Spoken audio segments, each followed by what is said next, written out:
Bom, pessoal, nós estudamos já então a civilização de Zemla, vimos aí desde os aspectos tecnológicos, né, quais eram as utilizações da tecnologia, vimos também uma triste coincidência com a nossa realidade, de que em lugares considerados bem desenvolvidos, em que se tem teoricamente um alto índice de felicidade social, também se tem um alto índice de suicídio.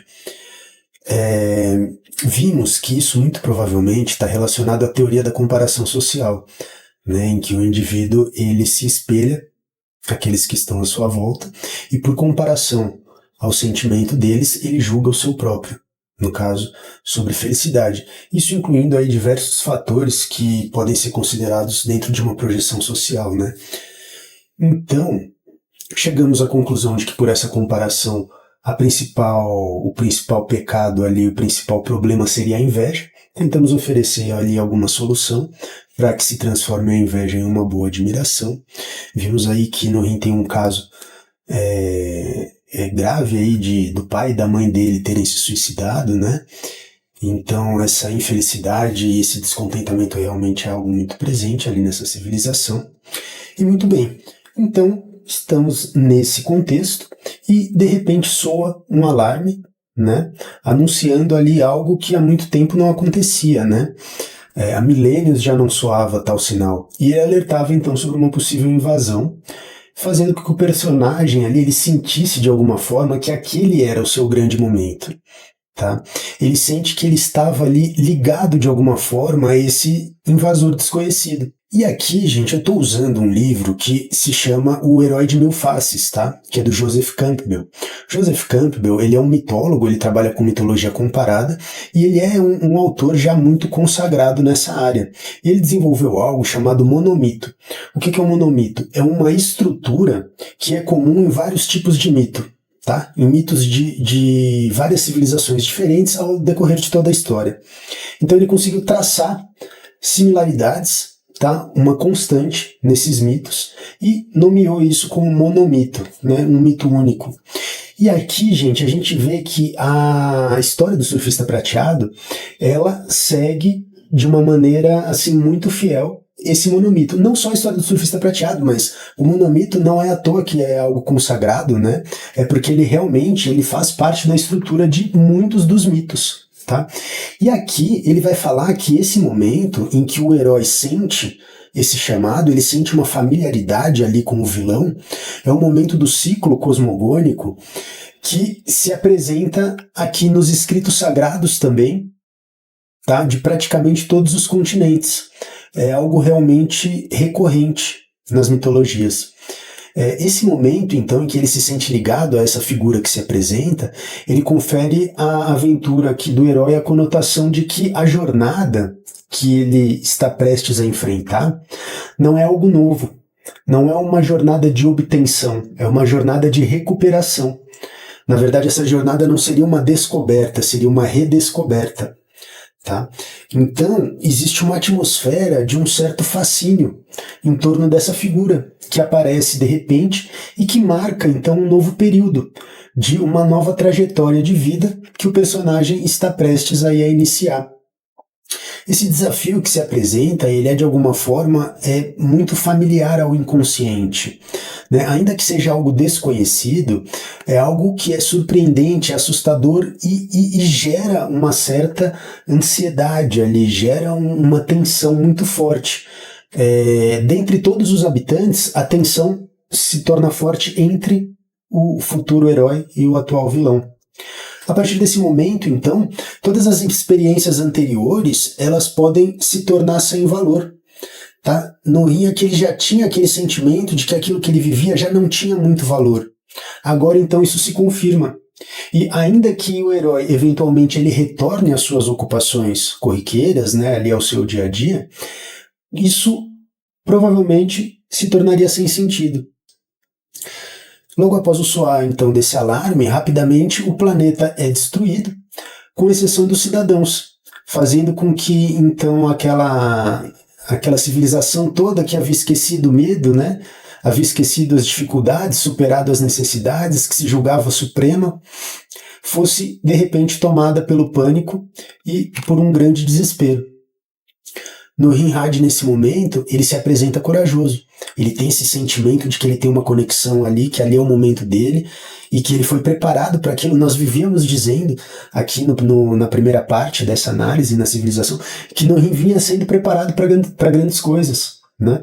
Jartran, o pai dele, o tempo todo disse que ele estava sendo preparado para grandes coisas. Então aqui ele viu que esse era o momento. Tá? E ele se apresenta então dizendo à sua esposa que ainda lhes resta as suas vidas, né? E que seu espírito é inconquistável, que eles precisariam lutar como fariam seus ancestrais e que nada seria impossível, exceto para quem já perdeu a esperança, o que ele jamais faria. Tá? Então ele parte ali à procura de outros que pudessem se juntar a ele, né? Para que pudessem planejar então uma espécie de resistência final, e ele sente que seria ali o seu dever de fidelidade ao que ele diz que é um orgulhoso legado, que é o legado de Zenla e da sua filosofia. Embora ele não tenha encontrado ali um aliado realmente para enfrentar o inimigo, ele encontrou um membro do Conselho de Cientistas, um homem ali muito sábio, que concordou em lhe fazer uma nave para que esse se aproximasse então do invasor e pudesse ali tratar com ele de alguma forma. Rapidamente a nave ficou pronta, né, gente? Uma civilização ali super tecnológica, pelo visto foi coisa de 5, 10 minutos, né? Mas tudo bem. A nave ficou pronta. E o herói então se aventurou ali, né? E dizendo que mais valia fracassar e perecer do que jamais tentar, né? E no instante em que ele se aproxima do invasor, então, ele é dragado para dentro da nave, né, por uma luz de poder. Vocês podem imaginar aqui mais ou menos uma abdução, tá, de um disco voador, aquela cena clássica da luzinha do disco voador puxando a pessoa ali. Essa aí é mais ou menos o que aconteceu com ele, tá? E aí ele vai para o interior da nave e se depara então com uma figura humana, né, antropomórfica, uma forma humana, só que enorme, e alguém que se intitula Galactus. Né? E esse invasor, então, ele afirma que ele não tem interesse em riquezas, não tem interesse em ganhos pessoais, não tem interesse em tesouros, nem bens materiais. Ele afirma, então, que ele precisa apenas da energia do planeta, que isso era algo vital para sua sobrevivência, e que nada o impediria, então, de devorar aquele planeta. Norim, nesse momento, fica muito espantado porque ele reconhece o nome de Galactus. Galactus é famoso, ele é uma lenda. Tá, em milhares de sistemas estelares, conhecido como um impiedoso destruidor de planetas, mais temível que 100 exércitos. É um ser que, ao consumir a energia do planeta, ele drena também todas as vidas, extermina raças inteiras, civilizações completamente dizimadas, somem do cosmos devido à fome de Galactus, que é imensa. Tá? Ele é um ser... Bom, a gente vai estudar ele com mais calma, mas ele é um ser imenso e ele é representado normalmente em uma forma humana, mas ele se apresenta dessa forma porque é algo mais familiar. A gente vai estudar isso com calma. Ele não é necessariamente, ele não tem essa forma necessariamente, tá?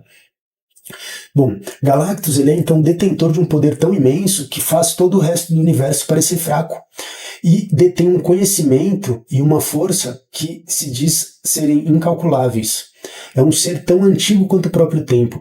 E a gente vai estudar isso, gente, sob o aspecto científico, tá? Acostumem-se que eu levo a sério aqui, para mim, é como se a história fosse verdade, tá? Então a gente tem que estudar partindo do princípio de que isso daqui realmente tem que ser estudado e o fato de ser verdade ou não aqui é irrelevante, tá?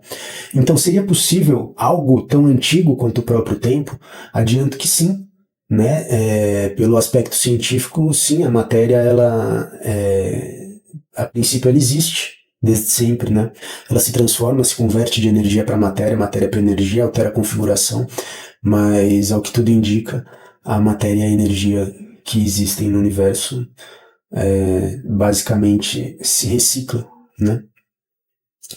Mas ele seria então dedicado única e exclusivamente a encontrar esses planetas que tivessem núcleo de energia capaz ali de oferecer a energia necessária para o mantenimento da sua própria vida, para a sua própria subsistência. Né?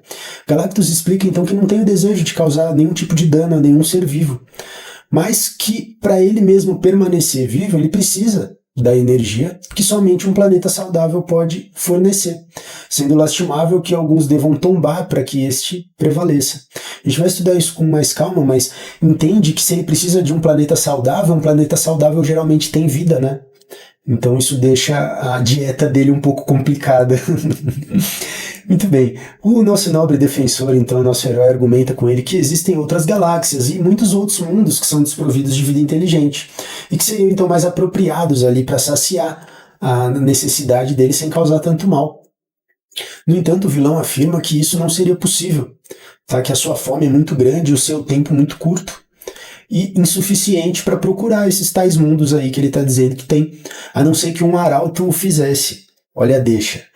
Bom, tudo bem, diante disso, né, Norrin se oferece para ser o seu arauto. E sondaria, então, o cosmos, rastreando os caminhos aí, vasculhando o cosmos infinito pelo vilão, com a condição de que este poupasse ali o seu povo e o seu mundo. Galactus oferece, então, uma segunda chance para que o herói repense ali, reflita sobre o que está oferecendo, porque uma vez que ele assuma ali esse manto de arauto, que ele se torne realmente um servo de Galactus, ele o seria para sempre. Mas, apesar do aviso, Norrin aceita então o seu destino e acolhe de bom grado como uma consequência mínima para salvar o mundo em que nasceu. Tá bom?